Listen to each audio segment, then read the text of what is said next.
What is needed is the profession that I talked about in the future, a multidisciplinarian.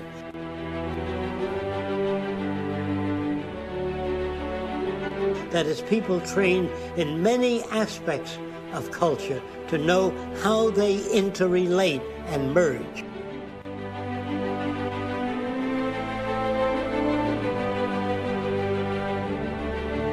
I would say most people in the world know that their telephones, their television sets, their musical instruments will be updated, will change. So they look forward to next year's television set, next year's cameras. They know they'll be smarter, but they don't know what's missing in government.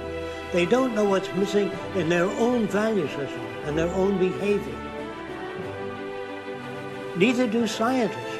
They are specialized, so much so that they cannot communicate across the disciplines yet.